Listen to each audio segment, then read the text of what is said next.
5월을 맞이하면 5월은 가정의 달이라서 개인적으로 혹은 가정적으로 굉장히 좀 많은 행사들이 있죠. 그래서 분주하고 바쁜 달이 5월이기도 합니다. 근데 올 5월을 맞이하면서 저는 참 고민을 많이 했습니다. 왜 고민을 많이 했냐면 이제 우리가 보통 지난주 같은 경우는 어린이주일이어서 어린이주일로 지켜야 되는데 이제 주일학교가 이제 금년부터 보니까 없어서 어린이주일로 지키지 못한 것이 사실 마음에 좀 속상한 마음이 좀 있었습니다. 그리고 또 한 주간 지내면서 설교를 준비하면서 도대체 설교를 어떻게 준비해야 될까 고민도 많이 했어요. 왜냐하면 부모를 공경하라 라는 설교를 할 수가 없겠더라고요. 할 수가 없는 상황이죠. 왜냐하면 여러분들이 이미 다 또 연세들이 드시기도 하고 또 자녀들이 다 장성하고 그런데 또 육신의 부모님이 계신 분보다 계시지 않은 분들이 너무나도 많기에 설교를 했는데 도대체 무슨 설교를 해야 되는가 하는 고민도 많이 했습니다. 그런데 그러면서 오늘 말씀을 준비하면서 그래 우리가 부모를 공경하라라는 설교를 할 수는 하기가 부담은 되지만 또 가정을 위해서 우리가 설교를 한번 해야 되지 않겠는가 하는 생각을 하면서 오늘 말씀을 준비했습니다. 오늘 우리가 26절부터 28절의 말씀만 읽었지만 1장, 사무엘상 1장과 2장의 말씀의 내용을 통해서 우리가 한나라는 한 여인의 모습을 살펴보고 이 여인을 통해서 믿음의 가정이 어떻게 세워졌는지를 우리가 함께 살펴봄을 통해서 하나님께서 우리에게 주시는 은혜를 나누고 또 그 다음에 우리가 어떻게 우리의 가정을 믿음으로 세워야 할 것인가 에 관한 부분을 길게 설교하지는 못하겠지만 간단하게 두 가지로 말씀을 함께 나누려고 합니다.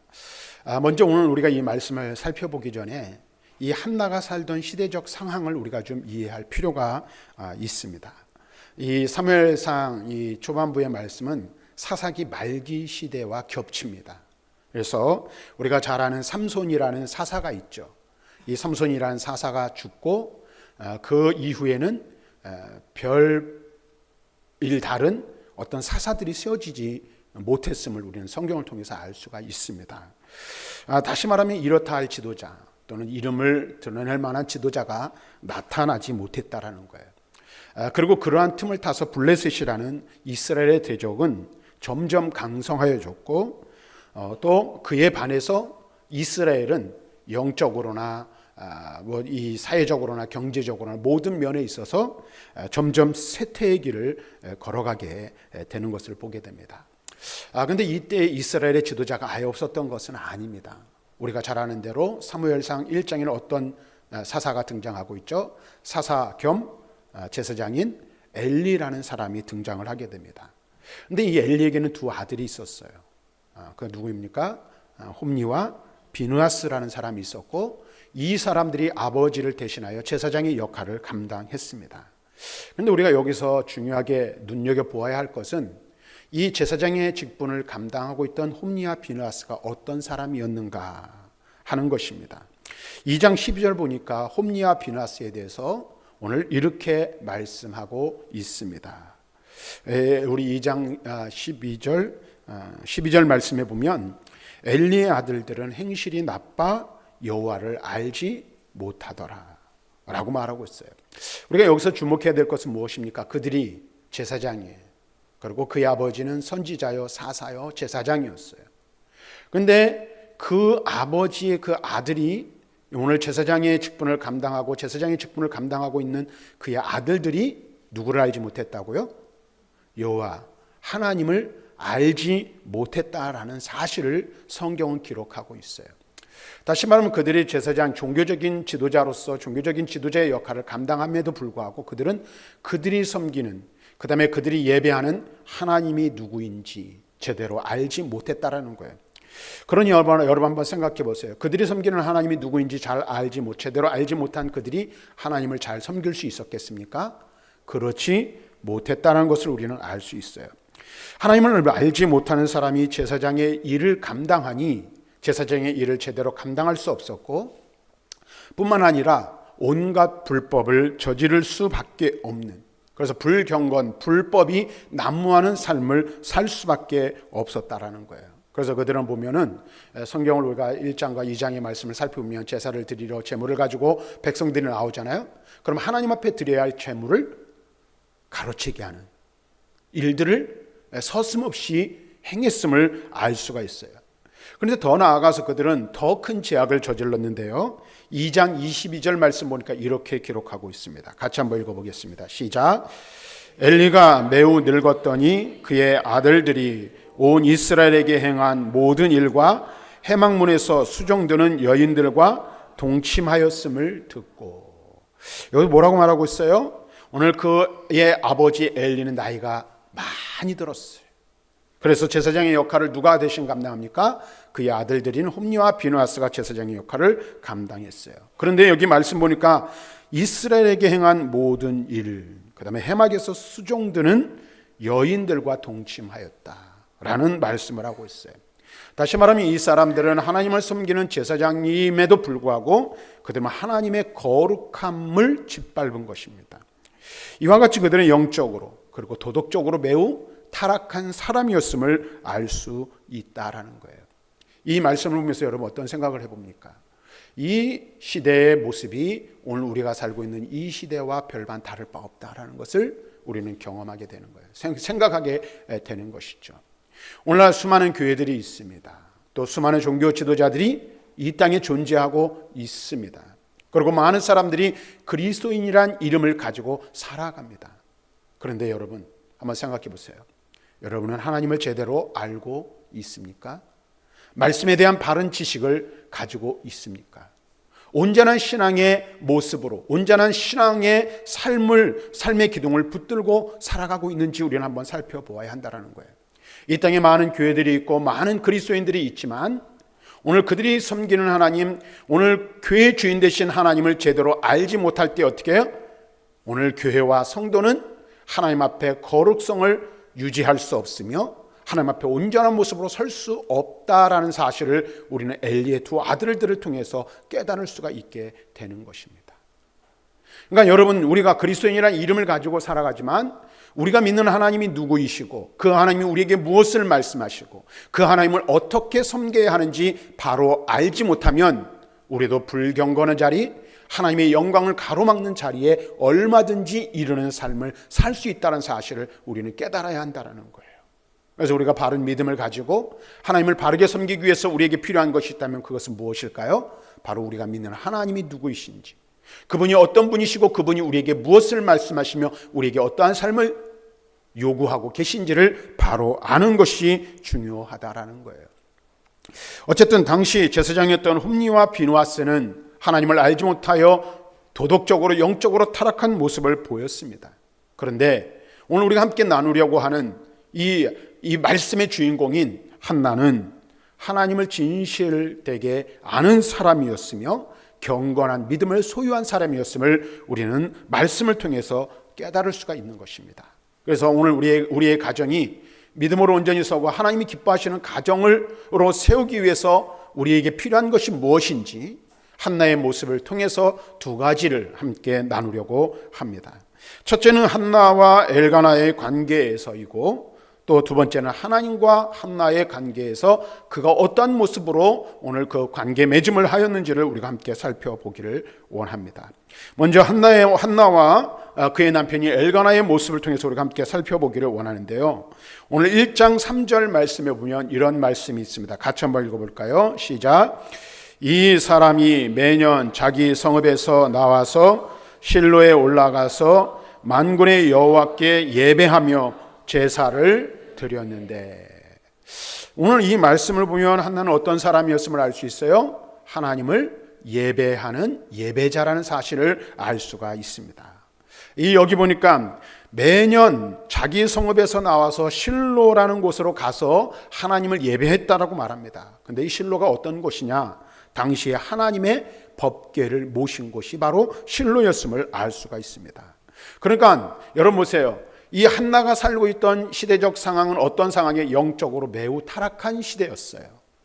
우리가 이미 앞에서 잠시 살펴본 것처럼 홈리와 비느하스가 영적 지도자로 제사장의 역할을 감당하였지만 그들은 하나님을 알지 못했고, 하나님을 알지 못한 결과 온갖 불법을 자행하는 일들을 일삼았던 거예요. 그러니까 여러분 한번 보세요. 영적 지도자가 바로 서 있지 못하니까 그 영적 지도자의 지도를 받고 따르는 사람, 가르침을 받는 사람들은 오죽했겠는가 하는 생각을 우리가 할 수 있지 않겠습니까? 그런데 그러한 시대적 상황 속에서 오늘 엘가나는 매년 자기의 가족과 함께 하나님의 법궤를 모신 실로라는 곳에 올라가 하나님께 경배하였고 제사를 드렸음을 말씀해주고 있습니다. 뿐만 아니라 7절 말씀을 보면, 우리 7절 말씀 보여주실까요? 7절 말씀 볼까요? 이렇게 한번 같이 읽어봅니다. 시작. 매년 한나가 여호와의 집에 올라갈 때마다, 여기 보니까 어떻게 해요? 매년 올라갔다는 거예요. 정기적으로 하나님을 예배하였음을 알 수가 있어요. 그러니까 다시 말하면 엘가나는 하나님 앞에 그의 가족과 함께 예배했고, 매년 제사를 드리러 예배를 드리러 가는 그곳에 누가 함께 있다라는 것을 알 수 있어요? 한나가 함께 동행하였음을 알 수가 있습니다. 그 자리에 한나가 함께 했던 것이죠. 이 두 사람은 하나님께 예배 드리는 일에 남편과 아내가 어떻게 했어요? 하나 되었다라는 사실이에요. 온 가족이 함께 하나님을 예배하고 온 가정이 한 하나님을 섬기는 것이 얼마나 큰 은혜요 축복인지 우리는 그것을 알 수 있는 것이죠. 누구를 통해서? 한나와 엘가나를 통해서 깨달을 수 있는 거예요. 한나는 자기 남편 엘가나와 예배 드리는 일에 하나가 되었음을 말씀해 주고 있어요. 뿐만 아니라 엘가나와 한나는 서로가 서로를 사랑하는 일에도 역시 하나가 되었어요. 그래서 예배하는 일에 하나가 되었고 사랑하는 일에 하나가 되었음을 볼 수가 있는데요. 1장 4절 말씀을 한번 보겠습니다. 같이 읽습니다. 시작. 엘가나가 제사를 드리는 날에는 제물의 분깃을 그의 아내 분인나와 그의 모든 자녀에게 주고. 그러니까 여러분 제사를 드리러 가면 무엇이 필요하죠? 재물이 필요하잖아요. 근데 이 엘가나는 그의 가족의 모든 재물들을 손수 챙긴 것을 알 수 있어요. 엘가나는 남편으로서 또 아버지로서, 그리고 그의 아내 분인나와 그의 모든 자녀들에게 필요한 제단의 재물의 분깃을 나누어 주었다라고 말하고 있어요. 그런데 5절 말씀 보니까 이렇게 말하고 있습니다. 5절 말씀 한번 읽어볼까요? 시작. 한나에게는 갑절을 주니 이는 그를 사랑함이라. 그러나 여호와께서 그에게 임신하지 못하게 하시니. 여기 보니까 뭐라고 했어요? 분깃을 그 가족과 자녀들에게 나누어 주었는데 누구에게는 어떻게 주었다?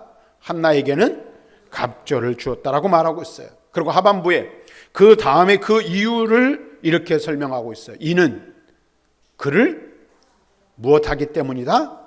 사랑하기 때문이라. 사랑함이라 라고 이유를 밝히고 있어요. 그런데 여러분 뒤에 말씀 보니까 뭐라고 말하고 있어요? 여호와께서 그에게 임신하지 못하게 하셔서 자녀가 없었음을 말하고 있어요. 비록 한나는 아들을 낳지 못했어요. 자녀가 없었어요. 그러나 그럼에도 불구하고 엘가나는 한나에게 갑절의 분깃을 나누어 주었습니다. 그것은 그가 누구를? 그의 아내 한나를 즉히 사랑했기 때문이라고 성경은 말하고 있어요. 한나에게는 남편의 사랑이 있었음을 우리는 알 수가 있습니다. 한나는 자식을 낳지 못해 괴로웠어요. 또 그 괴로운 일들이 더하여졌음을 우리는 알 수가 있습니다. 그렇죠? 그가 어떤 괴로움을 받았습니까? 6절과 7절 말씀을 함께 읽어보도록 하겠습니다. 시작. 여호와께서 그에게 임신하지 못하게 하심으로 그의 적수인 분인나가 그를 심히 격분하게 하여 괴롭게 하더라. 매년 한나가 여호와의 집에 올라갈 때마다 남편이 그같이 하매 분인나가 그를 격분시키므로 그가 울고 먹지 아니하니. 여러분, 결혼을 해서 자식을 낳는다는 것이요, 당연한 것 같고 자연스러운 일이잖아요. 그렇죠? 여러분들도 결혼을 해서 오늘 자녀를 생산하고 그 자녀를 잘 양육해서 지금 장성하였어요. 이것이 당연하고 당연한 일이고 자연스러운 것 같아요. 그런데 어떤 사람들에게는 그렇지 못할 수 있다는 것을 우리는 알아야 한다는 거예요. 저도 우리 여기 딸이 둘이 지금 주일 예배를 같이 드리고 있지만 우리 큰딸, 둘째 딸을 40이 넘어서 낳았어요. 결혼한 지 12년 만에 낳았어요. 그런데 저희는 마음을 비우고, 저희 아내가 뒤에 있지만 마음을 비우고 하나님께서 자식을 주시면 감사하고, 마지막에 우리 큰딸을 낳기 직전에는 그렇지 못하면 하나님 꼭 내 속으로 낳은 자식이 아닐지라도 내 자식을 사랑으로 키울 수 있는 자식을 주시면 키울 수 있지 않겠는가 하는 그런 기도까지 했어요. 그런데 하나님이 12년 만에 주셨거든요. 그런데 12년을 기다리는 동안에 사람들이 그냥 편안하게 아무 생각 없이 툭툭 던지는 말 한마디 한마디가 어떤 때는 가슴에 아픔으로 다가오기도 한다는 거예요. 그런 경험을 해본 일이 있어요. 그런데 감사한 것은 이제 저희 어머니나 저희 장모님 같은 경우는 기도의 뒤에서 기도만 해주셨죠. 거기에 대해서 큰 말씀 안 하셨거든요. 그런데 위한다고 걱정한다고 해주는 말들이 아픔이 될 때가 있었다라는 거예요. 근데 여기 보니까 한나는 어떠했어요? 결혼을 하고 남편의 사랑도 많이 받았어요. 그런데 자식이 없는데 그의 대적자 분인나가 어떻게 했습니까? 그를 격분했다. 아주 그냥 이 비수를 꽂은 거예요. 비수를. 그렇죠. 그리고 그것 때문에 괴로움이 더하였어요. 그리고 그가 분인나가 격분시키는 일로 인해서 눈물로 밤을 지새우는 일들이 아마 많았던 것 같아요. 그래서 오늘 말씀에도 보니까 분인나가 그를 격분시킴으로 그가 울고 뭐하였다? 먹지 아니하였다라고 말하고 있어요. 한나의 대적자 분인나는 한나가 아이를 낳지 못한다고 한나에게 심한 멸시와 천대를 보냈어요. 그런데 그럼에도 불구하고 우리가 성경을 살펴보면 성경 어디를 찾아보더라도 한나는 분인나와 다투었다, 싸웠다, 그를 대적하였다라는 말이 기록되어져 있지 않음을 보게 돼요. 이러한 모습은 우리는 또 다른 사람과 비교해 볼 수 있어요. 그게 누구냐면 바로 믿음의 조상 아브라함의 아내인 사라의 예를 들 수가 있겠죠. 사라도 아이를 낳지 못했어요. 그래서 어떻게 해요? 그의 여종인 하갈을 그의 남편에게 첩으로 줘 자식을 낳게 했어요.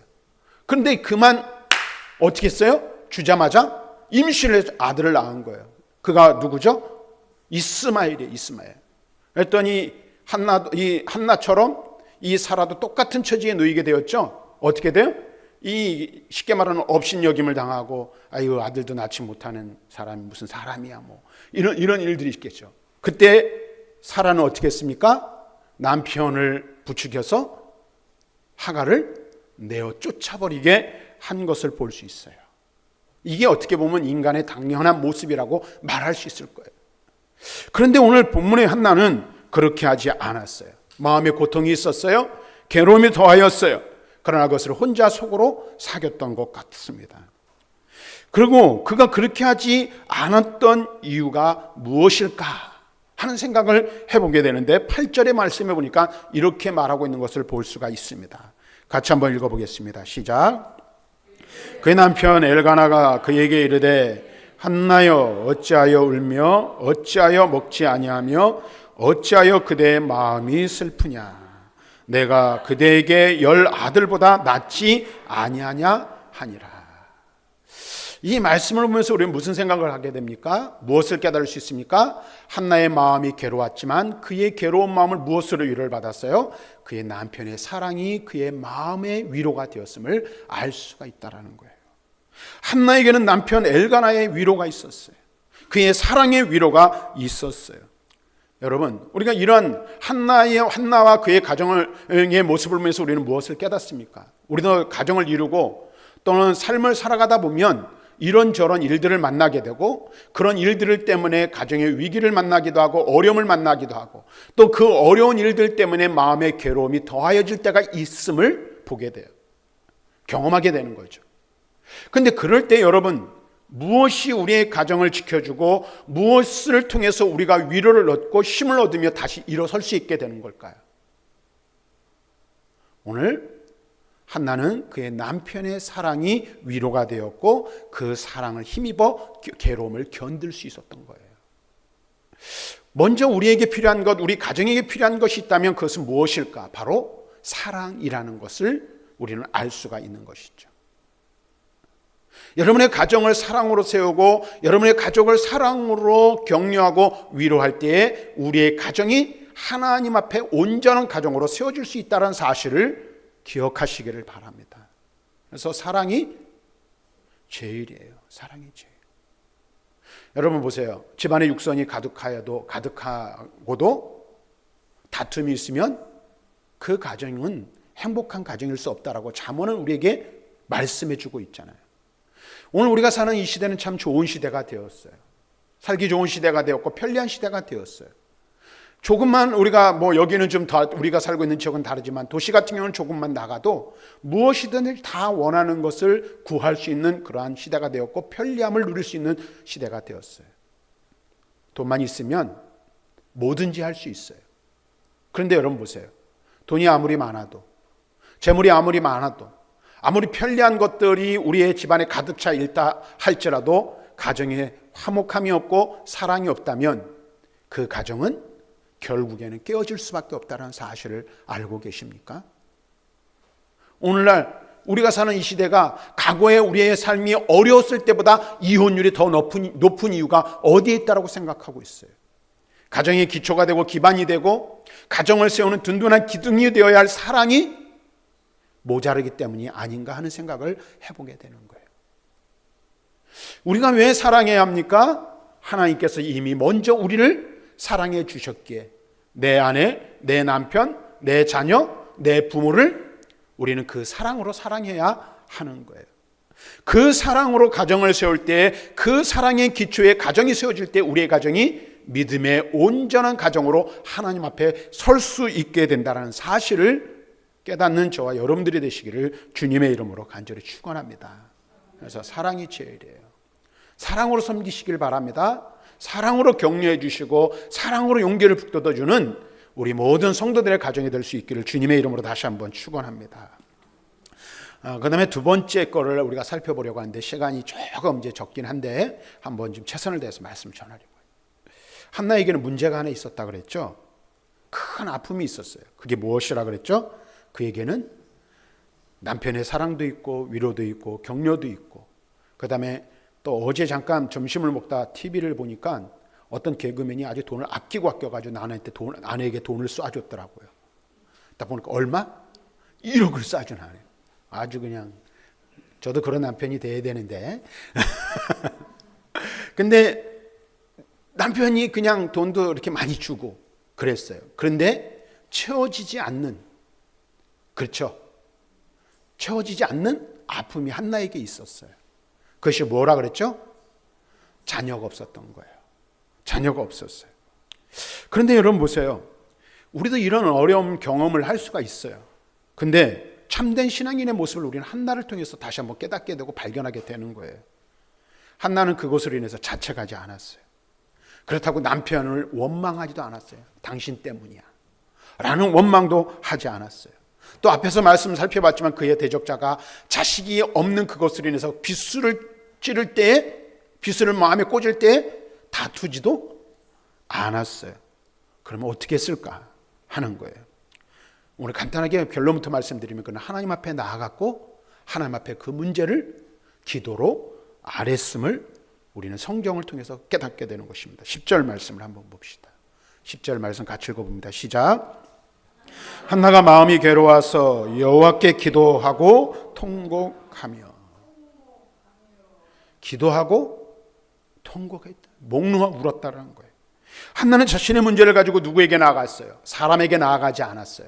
세상의 방법을 구하지 않았어요. 취하지 않았어요. 무엇을 했습니까? 하나님께 나아갔고 그분께 자기의 문제를 내려놓고 아뢰던 거예요. 어느 정도 그가 간절히 기도했는가? 12절에 보니까 이렇게 말하고 있어요. 12절 같이 읽습니다. 시작. 그가 여호와 앞에 오래 기도하는 동안, 오래 기도했다는 거예요. 그러니까 아마 매년 제사할 때마다 제사 드리러 실로에 올라갈 때마다 기도했던 것 같아요. 아니 늘 매일의 삶이 뭐였어요? 기도의 삶이었을 것이 틀림이 없습니다. 13절 말씀 보니까 또 이렇게 말하고 있어요. 13절 같이 읽습니다. 시작. 한나가 속으로 말하며 입술만 움직이고 음성은 들리지 아니하므로. 입술만 움직이고 음성은 들리지 않게 기도했다라고 말하고 있어요. 이 말은 소리내지 않고 흐느끼며 묵상으로 기도했다는 것입니다. 그런데 이것은 대충 기도했다는 것이 아닙니다. 15절 마지막 부분에 보니까 이렇게 말씀하고 있어요. 15절 시작. 여호와 앞에 내 심정을 통한 것뿐이오니. 이 말은 무슨 말일까요? 심정을 통했다는 말, 마음으로 간절히 하나님 앞에 기도하였음을 우리에게 알려주고 있는 거예요. 그는 기도하는데 대충 기도하지 않았어요. 엉성하게 기도하지 않았어요. 짧게 기도하지 않았어요. 오랜 시간 기도했는데 어떻게 해요? 그 마음이 하나님께 전달될 수 있도록, 그 마음이 하나님께 닿을 수 있도록 간절히 기도하였음을 말씀하고 있는 거예요. 한나는 무엇을 구했습니까? 11절 말씀해 보니까 이렇게 말하죠. 시작. 선하여 이르되 만군의 여호와여, 만일 주의 여종의 고통을 돌보시고 나를 기억하사 주의 여종을 잊지 아니하시고 주의 여종에게 아들을 주시면. 여기 말씀 보니까 뭐래요? 주의 여종의 고통을 돌보시고 나를 기억하시고 주의 여종을 잊지 아니하시면, 하나님이 내 기도를 들으시고 나를 돌보신다면 나에게 아들을 주실 줄로 믿습니다. 그의 문제를 누구에게? 하나님께 아랜 것입니다. 근데 여기서 우리가 중요한 것 있어요. 우리가 마음이 괴로워서 어떤 문제를 가지고 하나님 앞에 기도할 때 그렇게 기도할 수 있어요. 하나님 이 문제를 해결해 주십시오. 왜? 무엇 때문에? 복수하기 위해서, 원수를 갚기 위해서. 그럴 수 있다라는 거예요. 그런데 한나도 그랬을까요? 한나는 분인나에게 복수하기 위해서 아들을 달라고 기도했을까요? 그렇지 않았다는 거예요. 하나님께 그의 아들을 바치기 위해서였음을 말씀해 주고 있는데요, 11절 하반절 말씀해 보니까 이렇게 말하고 있습니다. 같이 한번 읽습니다. 시작. 주의 여종에게 아들을 주시면 내가 그의 평생의 그를 여호와께 드리고 삭도를 그 머리에 대지 아니하겠나이다. 여기서 우리가 한 가지 중요한 것을 깨닫게 돼요. 기도의 목적이 무엇이냐라는 거예요.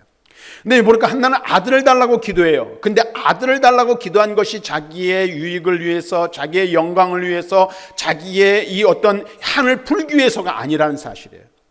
여기 보니까 뭐라고 말해요? 그의 평생의 그를 여호와께 드리고. 이 말은 무슨 말이냐면 나실인으로 드린다는 말이에요. 시간이 없어서 길게 설명하지 못하지만, 나실인이 아들이 나실인이 되면 자기의 품을 떠나는 거예요. 아들의 삶에 관여할 수 없는 거예요. 다시 말하면 하나님 앞에 온전히 드려 자기가 낳은 아들이지만 자기의 아들로 여길 수 없는 거예요. 그런데 그를 하나님 앞에 드리겠다라고 말하고 있습니다. 오늘 우리는 이 사실을 알아야 돼요. 한나는 이렇게 기도하였을 뿐만 아니라 그 기도를 하나님께서 들으실 것을, 응답하실 것을 믿고 확신하였음을 오늘 우리는 말씀을 통해서 볼 수가 있습니다. 17절과 18절 말씀을 한번 같이 읽어보겠습니다. 시작. 엘리가 대답하여 이르되 평안히 가라. 이스라엘의 하나님이 내가 기도하여 구한 것을 허락하시기를 원하노라 하니, 이르되 당신의 여종이 당신께 은혜 입기를 원하나이다 하고 가서 먹고 얼굴에 다시는 근심빛이 없더라. 한나의 기도를 하는 것을 보고 엘리가 말합니다. 타락한 제사장이에요. 별 볼 일 없는 제사장이에요. 그런데 그가 말해요. 너의 기도를 하나님이 들어주실 거야. 그랬더니 한나는 그 이야기를 듣고 어떻게 했어요? 돌아갔어요. 그런데 가서 어떻게 했다고 그래요? 먹고 얼굴에 다시 근심빛이 없었다. 뭐예요? 비록 제사장의 구실을 제대로 하지 못하는 종이지만 그의 말을 듣고 하나님이 응답하여 주실 것을 믿는 믿음이 그에게 있었다라는 거예요. 우리 19절과 20절 말씀을 한번 보겠습니다. 19절 20절 같이 읽습니다. 시작. 그들이 아침에 일찍 일어나 여호와 앞에 경배하고 돌아가 라마의 자기 집에 이르니라. 엘가나가 그의 아내 한나와 동침함에 여호와께서 그를 생각하신지라. 한나가 임신하고 때가 이름에 아들을 낳아 사무엘이라 이름하였으니 이는 내가 여호와께 그를 구하였다 함이더라. 17절 18절에서는 하나님이 응답하실 것을 확신했어요. 19절과 20절에는 뭐라고 말하고 있어요? 그가 믿은 대로 그 기도가 그대로 응답되고 이루어졌음을 말씀해주고 있어요. 한나가 낳은 아들 사무엘은 기도 응답의 아들임을 우리는 알 수가 있습니다. 그래서 그가 그 품에 안았을 때 그를 볼 때마다 무엇을 생각했을까요? 하나님이 나의 기도를 들으셨다. 하나님이 나의 기도를 들으셨다라는 것을 그의 아들의 얼굴을, 그의 아들의 모습을 보면서 한나는 생각했을 것입니다. 말씀을 좀 정리하도록 하겠습니다. 한나는 경건한 믿음의 사람이었어요. 그의 가정은 어떤 가정이었어요? 사랑이 기초한 가정이었고, 그는 어떤 사람이었습니까? 믿음으로 하나님 앞에 자신의 문제를 기도함으로 아랜 기도의 사람이었음을 알 수 있어요. 오늘 우리가 살고 있는 이 시대는 이 엘리 제사장 때 사무엘이 부르심을 받을 그 시대와 별반 다르지 않아요. 영적으로 어두운 시대입니다. 많은 교회가 있고 많은 그리스도인들이 이 땅을 살아간다라고 말하지만 오늘 영적으로 어두운 시대인 것 같아요. 그런데 이런 시대 속에서 우리가 믿음을 지키고 우리의 가정을 믿음의 가정으로 세울 수 있는 두 기둥이 있다면 그것은 여러분 무엇이라고 생각합니까? 하나님께서 우리에게 허락하신 사랑을 힘입어 우리의 가정을 사랑으로 세워야 할 줄로 믿습니다. 또 하나 중요한 것은 무엇입니까? 사랑으로 세우되 기도를 뒷받침하여 기도로 가정을 세워야 돼요. 그래서 우리의 문제를 가지고 하나님 앞에 나아가는 거예요. 우리의 어려움을 하나님 앞에 아뢰는 거예요. 우리가 하나님 앞에 기도하되 하나님께서 나의 기도를 들으시고 응답하여 주실 것을 확신하며 나아갈 때에 우리의 가정이 하나님 앞에 온전한 믿음의 가정으로 세워지게 될 줄로 믿습니다. 그래서 그 부모 밑에서 자란 사무엘이 이스라엘의 역사상 가장 위대한 지도자가 될 수 있었던 것처럼 여러분이 믿음으로 사랑으로 기도로 가정을 세움으로 말미암아 여러분의 가정과 자녀와 후손들이 위대한 역사를 이루는 명문가를 이루는 우리 성도들의 가정이 될 수 있기를 주님의 이름으로 간절히 축원합니다.